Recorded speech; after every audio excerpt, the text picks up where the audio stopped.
Bismillahirrahmanirrahim. Assalamualaikum warahmatullahi wabarakatuh. Alhamdulillahirabbil alamin. Saudara-saudara, saudari-saudari, yang insyaallah semuanya kita diberikan kesehatan oleh Allah Subhanahu wa taala sehingga kita dapat selalu beribadah dan bertakwa kepada Allah Subhanahu wa taala.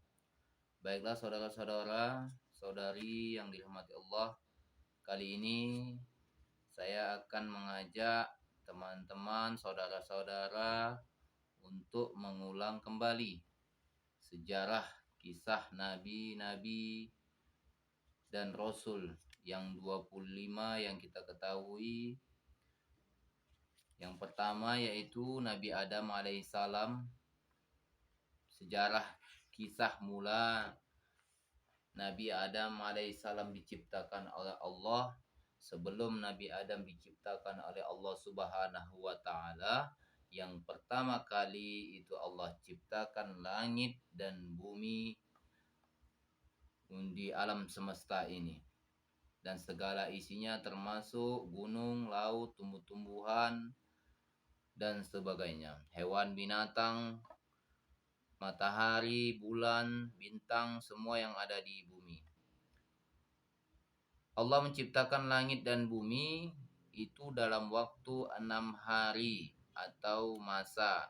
Hitungan kita kalau 1 hari itu di dunia sama dengan 1000 tahun menurut kita di bumi. Jadi 1 hari itu di sisi Allah Subhanahu wa taala sama dengan 1000 tahun menurut perhitungan kita manusia. Makanya kalau 6 hari berarti 6000 tahun Allah menciptakan langit dan bumi beserta isinya. Allah menjadikannya kun, maka terjadilah langit dan bumi. Sebelum Allah menciptakan Nabi Adam alaihissalam, awal mula Allah menciptakan langit dan bumi beserta isinya. Setelah menciptakan langit dan bumi, Allah menciptakan malaikat. Malaikat itu dibuat dari nur. Nur itu cahaya. Malaikat itu tunduk patuh kepada perintah Allah Subhanahu wa taala. Sama sekali malaikat itu tidak pernah durhaka sekalipun. Makanya malaikat itu tidak ada nafsu. Dia tidak makan, tidak tidur. Kalau perintah Allah sujud, selamanya dia akan sujud kepada Allah Subhanahu wa taala. Makanya malaikat tidak ada berjenis laki-laki ataupun berjenis perempuan, yaitu malaikat yang selalu tunduk dan patuh kepada perintah Allah dan tidak pernah ingkar, tidak pernah durhaka kepada Allah Subhanahu wa taala. Setelah Allah menciptakan malaikat, maka Allah menciptakan jin dan iblis. Jadi pertama tadi Allah menciptakan langit dan bumi. Yang kedua Allah menciptakan malaikat. Dan yang ketiga Allah menciptakan jin dan iblis. Jin dan iblis ini Allah ciptakan dari api yang sangat panas. Jadi jin dan iblis ini mempunyai kelamin laki-laki dan perempuan. Jin ini ada yang patuh dan ada yang ingkar kepada Allah Subhanahu wa taala. Makanya jin yang ingkar itu disebut dengan iblis dan setan. Jadi jin yang ingkar kepada Allah itu namanya iblis dan setan. Iblis dan setan itu keturunannya adalah makhluk yang sangat durhaka kepada Allah dan jahat. Jin dan iblis ini durhaka kepada Allah dan sangat jahat. Tidak ada kebaikan yang sama sekali di hadapan Allah Subhanahu wa taala. Pekerjaan iblis dan setan itu hanya menggoda manusia agar jatuh ke dalam lembah dosa yang diinginkan oleh iblis dan setan. Tidak ada lain, saudara-saudari kaum muslimin dan muslimat yang senantiasa mendengarkan ini, tidak ada lain tugas jin dan iblis, bukan tugas ya, pekerjaan iblis dan setan itu tidak ada lain hanya menggoda manusia agar tersesat ke dalam lembah dosa dan termasukkan ke dalam nerakanya jahanam, masuk ke dalam neraka. Makanya iblis itu meminta kepada Allah, ya Allah, hidupkan aku sampai hari kiamat. Makanya Allah mengkabulkan doanya iblis itu, mengkabulkan permintaan iblis yang pernah dulunya pernah patuh kepada Allah. Jadi iblis dan setan itu umurnya tidak pernah mati sampai dengan hari kiamat nanti. Jadi iblis dan setan itu akan selalu berkembang, akan selalu semakin banyak, semakin banyak. Jadi selama hari kiamat, selama sampai nanti hari kiamat, jin dan iblis dan setan tidak akan pernah mati. Jadi selama belum kiamat itu iblis dan setan itu akan selalu bertambah semakin banyak karena orang itu tidak ada matinya. Nabi Adam oleh Allah Subhanahu wa taala diciptakan setelah Nabi Adam alaihissalam diciptakan oleh Allah Subhanahu wa taala, iblis menjadi pembangkang. Itulah setelah Nabi Adam alaihissalam itu iblis menjadi pembangkang kepada Allah Subhanahu wa taala. Karena itu Allah Subhanahu wa taala mengkutuk iblis dan setan ini dari surga. Makanya makanya iblis dan setan ini dikutuk oleh Allah Subhanahu wa taala. Setelah itu diusir dari surga, dan kelak sampai hari kiamat iblis dan setan itu akan dimasukkan ke dalam neraka bersama orang-orang yang berdosa atau orang-orang yang bermaksiat kepada Allah. Karena itu iblis dan setan selalu berusaha untuk menggoda manusia dan mencari teman sebanyak-banyaknya dari kalangan manusia agar menjadi penghuni neraka bersama dengan iblis dan setan. Setelah Allah menciptakan jin dan iblis, barulah Allah Subhanahu wa taala menciptakan Nabi Adam alaihi salam. Jadi ada 3 tahapan sebelum Allah menciptakan Nabi Adam alaihi salam.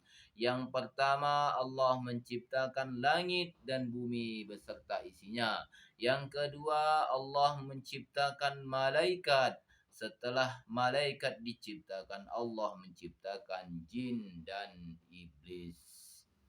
Setelah itu barulah Allah menciptakan Nabi Adam alaihi salam. Allah menciptakan Nabi Adam alaihi salam itu dengan Allah Subhanahu wa taala menciptakan Nabi Adam alaihi salam dengan tanah liat dan lumpur hitam. Jadi asal mula Nabi Adam, termasuk kita ya saudara-saudara, termasuk kita itu terciptanya kita itu dari tanah liat dan lumpur hitam.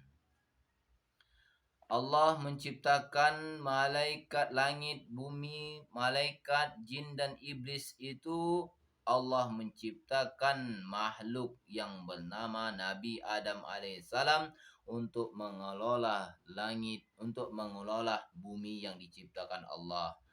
Malaikat pun bertanya, malaikat pun Allah Subhanahu wa taala pun berfirman kepada malaikat, aku akan menciptakan makhluk manusia, maksudnya aku akan menciptakan manusia, maksudnya makhluk Allah akan menciptakan manusia aku akan menciptakan manusia untuk menjadi pengatur di muka bumi. Jadi sebelum Allah menciptakan Nabi Adam alaihissalam, karena yang pertama kali manusia diciptakan oleh Allah adalah Nabi Adam, Makanya Allah Subhanahu wa taala mengatakan kepada para malaikat, "Aku akan menciptakan manusia untuk pengelola di muka bumi." Malaikat pun mengira malaikat pun mengira manusia akan lalai dalam menjalankan tugasnya. Makanya malaikat pun bertanya, mengapa Tuhan menciptakan manusia? Mengapa Allah menciptakan manusia? Bukankah mereka hanya akan berbuat kerusakan di muka bumi? Mereka akan saling bermusuhan dan berbunuhan, sedangkan kami para malaikat senantiasa patuh dan mengagungkan Allah Subhanahu wa taala. Untuk itu Allah Subhanahu wa taala berfirman, sesungguhnya aku lebih mengetahui dari apa yang tidak kamu ketahui. Jadi malaikat bertanya kepada Allah, mengapa engkau ciptakan manusia ya Allah? Jawaban Allah, firman Allah, aku lebih mengetahui apa yang tidak engkau tahu. Maksudnya Allah lebih tahu apa yang tidak diketahui oleh para malaikat. Setelah mendengar firman Allah itu, para malaikat diam. Para malaikat diam, bungkam mendengar Allah berfirman seperti itu. Allah mengetahui atas segala sesuatu. Kemudian daripada itu Allah menciptakan Adam setelah pertanyaan malaikat tadi dan dijawab oleh Allah. Setelah itu barulah Allah menciptakan Adam dari tanah liat dan lumpur. Setelah itu terbentuklah kemudian Allah Subhanahu wa taala memasukkan roh ke dalamnya. Jadi setelah dibentuk tanah liat beserta dengan lumpur hitam tadi, Allah meniupkan atau memasukkan roh ke dalam tanah liat dan lumpur hitam yang dibentuk tadi. Allah memasukkan roh ke dalamnya.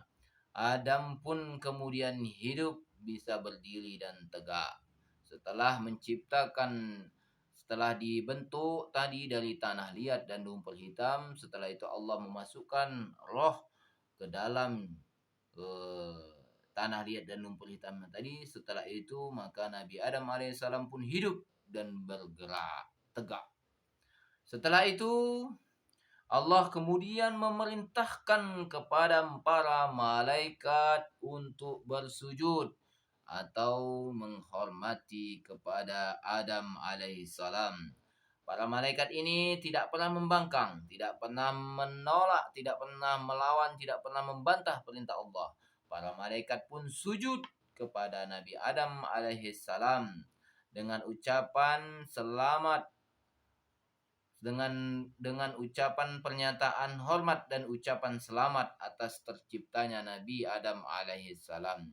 Jadi hanya iblis yang tidak sujud, yang tidak mau sujud kepada Nabi Adam. Allah pun bertanya kepada iblis, wahai iblis, kenapa, apa yang membuat engkau tidak mau sujud kepada Adam? Iblis pun menjawab, saya lebih baik daripada Adam.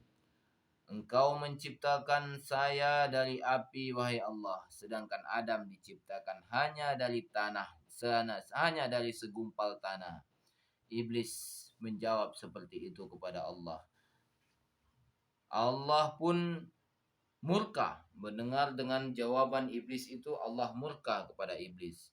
Wahai iblis, keluarlah engkau dari surga. Keluarga engkau dari surga, sesungguhnya engkau tidak patut tinggal di sini lagi, dan terkutuklah engkau selama-lamanya.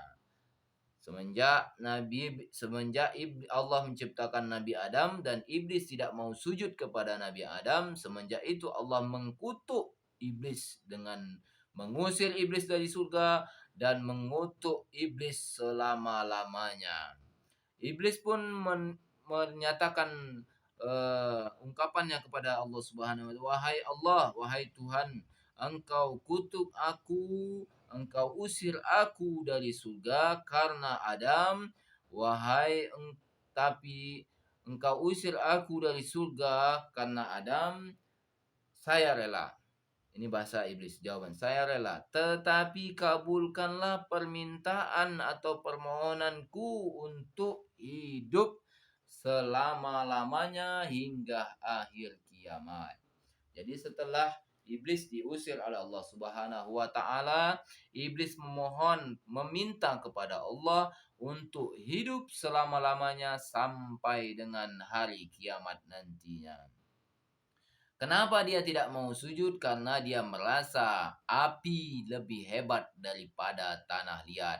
Hakikatnya betul, api lebih hebat daripada tanah. Tetapi menurut Allah adalah yang patuh dan taat kepada Allah, itulah hamba Allah yang bertakwa kepadanya. Maka dari itu Allah murka kepada iblis. Iblis pun diusir dari surga dan Allah mengkutuk iblis untuk selama-lamanya tidak akan pernah tinggal di surga lagi. Jadi saudara-saudara sekalian, sebenarnya iblis dan setan itu pernah tinggal di surga. Setelah disuruh sujud oleh Allah, sujud kepada Nabi Adam, menghormati Nabi Adam, iblis dan setan tidak mau sujud. Maka dari itu Allah mengusir iblis dan setan dari surga dan mengkutuk iblis selama-lamanya, dan tidak akan pernah iblis dan setan itu masuk ke dalam surganya Allah. Maka dari itu iblis dan setan selalu menggoda umat manusia, selalu menggoda kita manusia dimanapun dan kapanpun kita berada. Pada saat apa kita pada saat melakukan apa, pada saat apa yang kita kerjakan, iblis dan setan selalu berada di tengah-tengah kita, selalu berada di keliling kita, selalu berada di mana letak kita, selalu mengingat Allah Subhanahu wa taala. Akhirnya permohonan iblis dikabulkan Allah. Ya, firman Allah, firman Allah Subhanahu wa taala, ia akan dibiarkan hidup sampai hari kiamat. Dan iblis pun bersumpah kepada Allah, ya Tuhan, karena Engkau telah menghidupkan aku sampai hari kiamat nanti, maka aku akan menghalang-halangi Adam dan keturunannya untuk beribadah kepadamu dari jalanmu yang lurus, dan akan mendatangi mereka dari muka dan belakang, dari kiri dan kanan. Itulah sumpah iblis dan setan kepada Allah Subhanahu wa taala. Dia bersumpah dia akan menghalang-halangi umat manusia, umat Nabi Adam dan keturunan Nabi Adam alaihissalam, dari depan, dari belakang, dari kiri, dari kanan. Makanya iblis dan setan selalu ada dimanapun kita berada. Apapun pekerjaan kita, iblis dan setan selalu ada. Dimanapun kita berada, iblis dan setan selalu ada. Di depan kita ada iblis, di belakang kita ada iblis. Di sebelah kiri kita ada iblis, di sebelah kanan kita ada iblis. Dimanapun kita duduk, pasti ada iblis dan setan. Duduk saya di sini, ada iblis dan setan. Termasuk saudara-saudara yang sedang menonton, ada iblis di depan, di kanan, di belakang, di samping kiri, samping kanan, di atas, di bawah. Itu iblis pasti telah mengelilingi kita untuk tidak mendengarkan ini. Itulah sumpah iblis kepada Allah Subhanahu wa taala. Ia bertekad akan menyesatkan Nabi Adam dan keturunannya agar mereka menjauhi perintah Allah dan menjalankan larangan-larangan Allah, dan menjadi kekacauan di muka bumi ini untuk saling bermusuhan dan berbunuhan, atau berbunuhan satu sama lain. Jadi iblis dan setan udah bertekad untuk menyesatkan Nabi Adam dan keturunannya.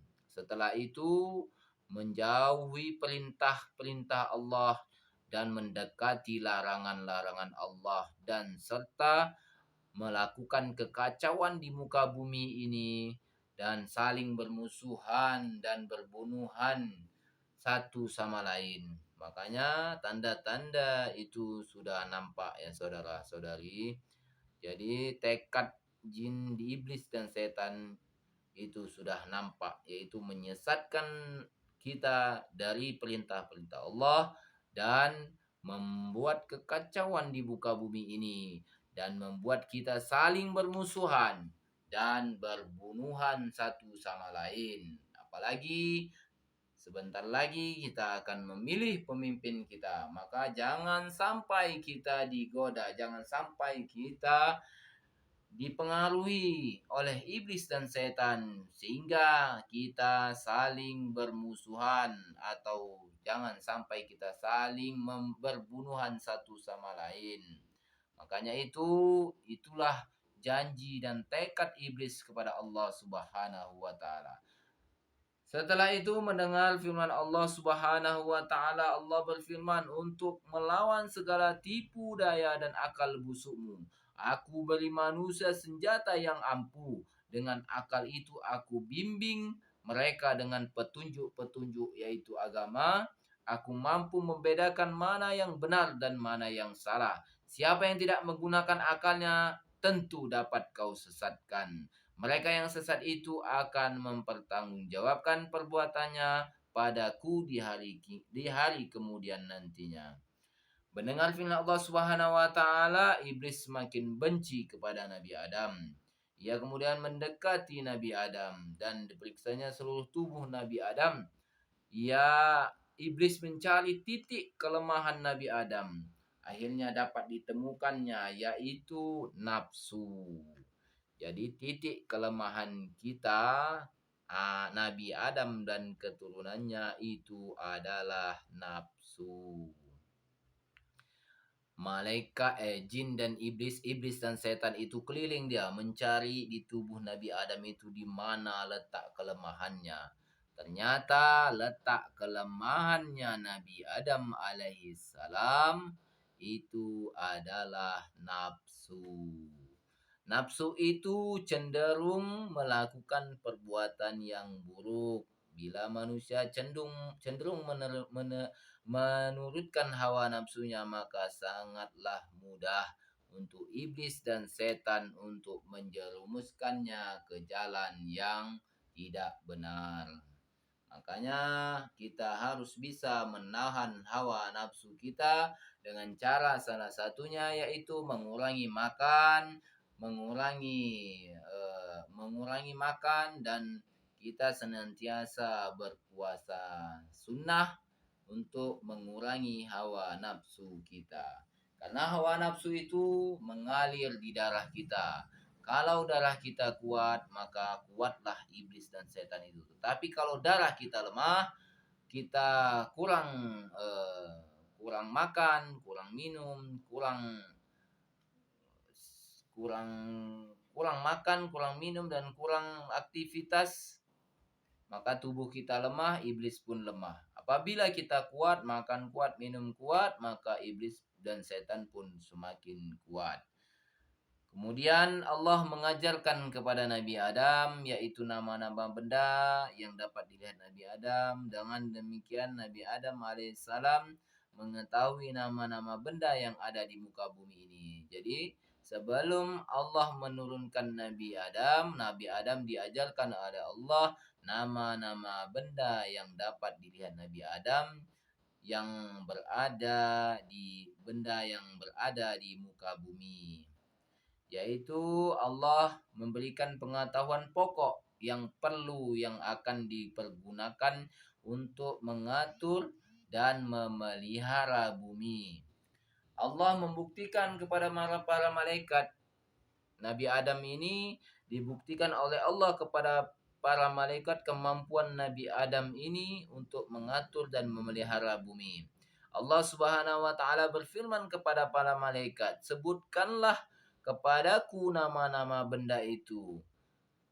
Allah bertanya kepada para malaikat, "Wahai malaikat, sebutkanlah kepadaku nama-nama benda itu." Malaikat pun menjawab, "Maha suci Engkau, wahai Allah, tidak ada yang kami ketahui selain apa yang Engkau ajarkan kepada kami. Hanya Engkaulah yang mengetahui segala-galanya," kata para malaikat dengan penuh takzim. Malaikat ditanya oleh Allah, "Apakah nama benda-benda itu?" Para malaikat pun menjawab, "Wahai Allah, kami tidak pernah Engkau ajarkan, kami tidak tahu apa namanya." Sedangkan Nabi Adam diajarkan oleh Allah Subhanahu wa taala. Kemudian Allah Subhanahu wa taala memerintahkan kepada Adam, "Hai Adam, beritahukanlah kepada mereka nama benda-benda itu." Adam kemudian menyebut nama-nama benda itu. Adam pun menjawab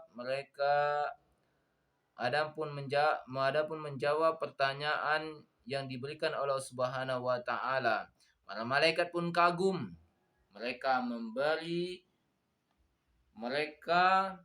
memberi hormat sehormat-hormatnya kepada Nabi Adam alaihi salam. Allah Subhanahu wa taala berfirman kepada para malaikat, "Bukankah sudah kukatakan aku mengetahui rahasia langit dan bumi? Aku lebih mengetahui apa yang tidak kamu ketahui." Firman Allah Subhanahu wa taala. Para malaikat lalu memuja dan mengagungkan Allah Subhanahu wa taala. Mereka semakin menaruh hormat kepada Nabi Adam. Ternyata Adam telah mengetahui apa yang belum mereka ketahui. Allah kemudian memberikan Adam sebuah tempat yang nyaman dan sentosa, yaitu surga. Jadi Nabi Adam alaihissalam sebelum diturunkan ke muka bumi ini, Allah meletakkan Nabi Adam di surganya Allah Subhanahu wa taala. Tempat yang indah dan permai. Semua kebutuhan Nabi Adam telah tersedia. Kebun surga penuh dengan buah-buahan yang rasanya lezat. Jadi Allah Subhanahu wa taala meletakkan Nabi Adam di surganya Allah yang penuh dengan buah-buahan yang rasanya sangat lezat. Air sungainya yang jernih dan berbau harum, pohon tumbuhan dan rumput seperti ditata rapi, teduh dan nyaman sekali. Sebenarnya tempat itu sangat menyenangkan. Adam berkeliling menjelajahi kebun-kebun dan taman-taman, tapi ia merasa kesepian karena tidak mempunyai kawan. Jadi Adam alaihissalam diciptakan Allah Subhanahu wa taala di surga itu sendirian. Jadi Nabi Adam diciptakan Allah, diletakkan Allah di surga. Semua apa yang diinginkan Nabi Adam itu sudah tersedia di surganya Allah. Namun Nabi Adam berkeliling-keliling di surga. Nabi Adam merasa kesepian karena tidak mempunyai kawan. Itulah kisah awal mula Nabi Adam alaihissalam diciptakan oleh Allah Subhanahu wa taala. Jadi sebelum Nabi Adam diciptakan oleh Allah, Allah menciptakan langit dan bumi beserta isinya. Setelah Allah menciptakan langit dan bumi beserta isinya, Allah menciptakan para malaikat Allah. Setelah itu Allah menciptakan jin dan iblis. Yang keempat barulah Allah menciptakan Nabi Adam alaihi salam. Itulah terciptanya Nabi Adam, awal mula terciptanya Nabi Adam alaihi salam. Selanjutnya nanti kita akan lanjutkan dengan terciptanya ibu kita, pasangan Nabi Adam alaihi salam, yaitu Ummina Hawa. Akan kita jelaskan nanti saudara-saudara di video selanjutnya. Cukup sampai di sini. Semoga kita selalu diberikan kesehatan oleh Allah Subhanahu wa taala sehingga kita dapat melanjutkan sejarah kisah Nabi Muhammad, kisah 25 nabi dan rasul.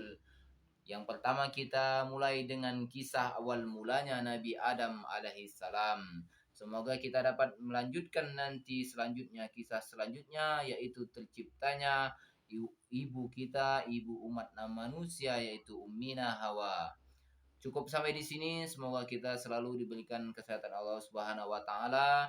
Dan jangan lupa saudara-saudara, agar channel saya akan semakin berkembang. Saya mohon kepada saudara-saudara jangan lupa like, komen, dan subscribe YouTube saya agar saya lebih semangat lagi untuk mencari-cari dan menjelaskan sejarah-sejarah Islam. Cukup sampai di sini. Lebih dan kurangnya saya mohon maaf, kepada Allah saya mohon ampun. Saya tutup dengan doa, billahi taufiq wal hidayah. Wassalamualaikum warahmatullahi wabarakatuh.